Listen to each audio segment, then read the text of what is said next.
Yeah, it's been a while, and frankly, it is good to see you.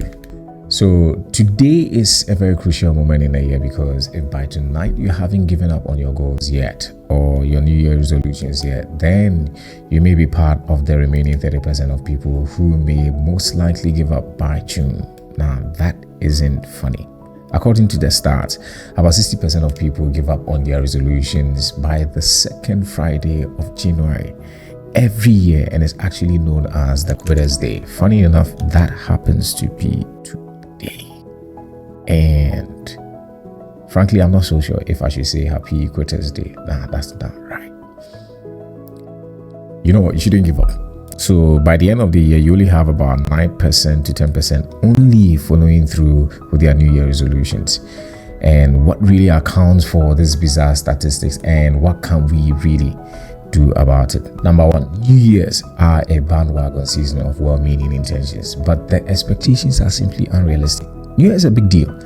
Generally, atmosphere is highly electric with energy and wild expectations. Everyone wants to feel new, but we've been doing this for too long to notice that it's all a bandwagon effect, because when the excitement settles down, people go back to their lives because they can't really handle the change that accompanies the responsibilities of their own New Year resolutions. So they basically give up. Number two, people genuinely don't plan for the new year. Funny enough, most folks only do so just a day or a couple of days before the new year. The fact that you only wrote New Year resolutions as a kid because your parents asked you to do so a day before the new year doesn't mean you should stay conditioned to that particular kind of mindset. Because what you put out is mostly about dreams and wishes, which you write down either as vision boards or affirmations or even as genuine intentions. But here's the thing: until it is acted upon, it's a dream, not a plan. A plan is actually action-based. It requires thinking and doing. So make deliberations, but don't dwell too much on needing time to figure things out before you actually venture into doing whatever you want to do. Because oftentimes, the clarity you seek follows the experience you gain in the journey. I'm not saying start blindly. I'm just saying when you have a great idea, don't spend too much time deliberating. Like a friend of mine always say, many things you delay often get cancelled. Number three, there are those who suffer from what is known as the fresh start syndrome. Even when they can't start their plans, say in November or in December, they conveniently push it to 1st January because it offers psychologically a fresh start. The problem with that kind of thinking is that number one, it's a chimera. It's basically self-deception. And number two, it's simply procrastination. Moving plans to a new year is like wrapping an old problem in a new package. Same thing, different outlook. All things being equal, what's the point of pushing plans to tomorrow when it can be done today? The cycle continues until you are overcome with failure fatigue, and then you slowly give up, or at best push it to another year. Remember, procrastination is the art of keeping up with yesterday. Number four, understand this: that we observe the same number of days doesn't mean we share the same calendar.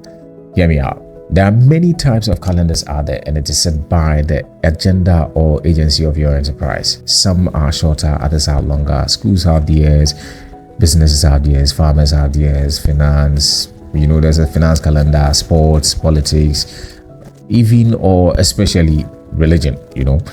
Opportunities also have their own calendars. That's why for the person who is usually prepared, opportunities are not necessarily a random act. If you're operating like a business, then develop your calendar to your niche and stick to it. Even for personal development, create your own or find one that suits your development needs and go by it. Watch out also for corresponding opportunities. Number five, definitely set timelines for your goals.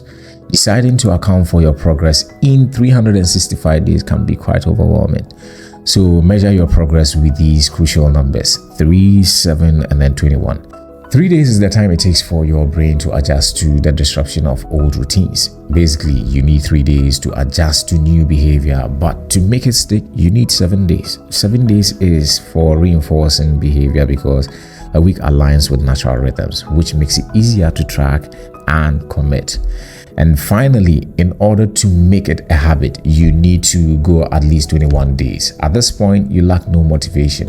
If you don't measure your progress in short timelines, you slip into this syndrome of starting but not finishing. Consider this advice as the grace of the finisher.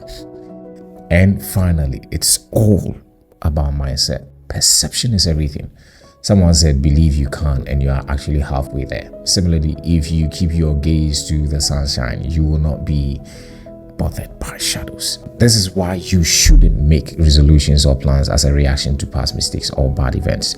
Your experience with one person doesn't mean you stop developing healthy relationship with other people. Don't throw the baby with the bathwater.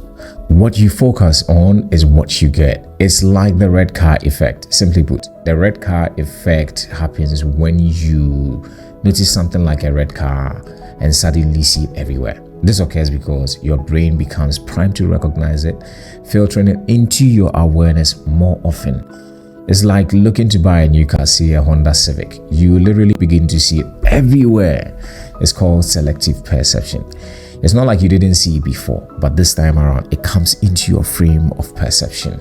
So frame your resolutions as do's and not don'ts. For instance, don't say, I'll stop junk food. The weight of the emphasis is on do not. You are more likely to repeat it, especially when you sleep. Instead, focus on eating healthily. Remember, a flick of a button can light an entire room, and a change in attitude affects your altitude. There's too much we've learned over the years about abusing resolutions and plans. It's only prudent that we learn from them, lest we repeat them. New year means new chapters in the same book of our lives, and not necessarily a new life altogether. If it were so, then every new year would definitely start on a Sunday since it begins the week. So basically, we move on. You see, the whole point of this particular endeavor is growth. If you cannot account for progress or growth from last year till now, then you are not doing something right. You should be able to tell, especially when you are making progressive growth. So definitely, I also like to make great progress with you, praying and wishing that you prosper and be in good health, like the Apostle John said. This 2025, I wish you all the best the year has to offer. See you.